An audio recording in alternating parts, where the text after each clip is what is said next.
তখন প্রশ্নটা হবে যে কার্বি আংলং শুধু কি একটা বিশেষ জনগোষ্ঠী? সেটা কখনো হতে পারে না।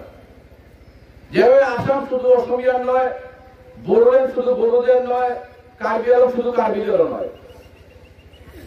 ভারতবর্ষের সংবিধান প্রত্যেক ভারতীয়কে অধিকার দিয়েছে সে আত্মসম্মান নিয়ে একজন ভারতীয় নাগরিকের যে মৌলিক অধিকারগুলি আছে সেই অধিকারগুলি নিয়ে যাতে মাথা তুলে একজন মানুষ হিসেবে বাঁচতে পারে, তার সম্পূর্ণ সাংবিধানিক অধিকার ভারতের সংবিধান ভারতবর্ষের প্রতিটি মানুষকে দিয়েছে। রাজনৈতিক দলদেরকে আমাদের বুঝিয়ে দেওয়া উচিত যে আমরা দুর্বল নয়, আমরা ভীতু নয়। আমাদের ক্ষমতা আছে জনসংখ্যার মাধ্যমে যে আমরা এখানে যখন খুশি তুলিরামকে বসাতে পারি, তুলিরামকে নামাতে পারি। এই ক্ষমতা বাঙালিদের আছে। আমি ভোটে যদি যাই, একসময় যখন ভারত স্বাধীন হয়নি তখন যদি আপনারা তখন দেখতে পারবেন সবচেয়ে কার অবদান বেশি ছিল? এই বাঙালির অবদান বেশি ছিল। আপনি যদি সেলুলার জেলে যান দেখবেন 500 কতজন আছে, তার মধ্যে 300 কতজনই বাঙালি। যে খেটেছিল সেই সেলুলার জেল আন্দামান নিকোবর আইল্যান্ডে এখনো আছে, অনেকে গেছে হয়তো এখানে।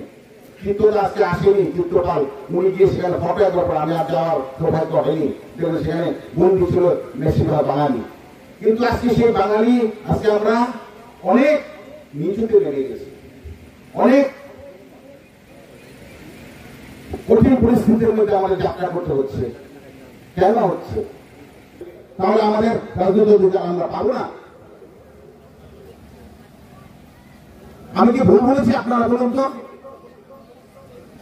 আজকে যদি রাজনৈতিক মোৰ পৰিতাপৰ বিষয় আমাৰ ভাৰতৰ সংবিধানত তথা আমাৰ পূৰ্বৰ ইংৰাজৰ দিনৰ কিছুমান যি সাহসকল কাৰ্বি আংলঙক এখন এটা ট্ৰাইবেলসকলৰ বাবে সুৰক্ষিত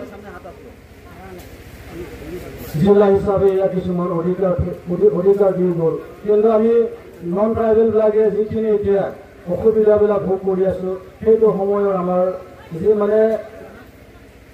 সাহস গোষ্ঠীৰ মানুহবিলাক বা আমাৰ বুদ্ধিজীৱীসকলে আমাৰ কিছুমান সমস্যাবিলাক ইয়াত নজৰ দি কিছু সম্প্ৰদায়ক ইয়াত গুৰুত্ব সহকাৰে কিছুমান সুবিধাবিলাক দি গ'ল।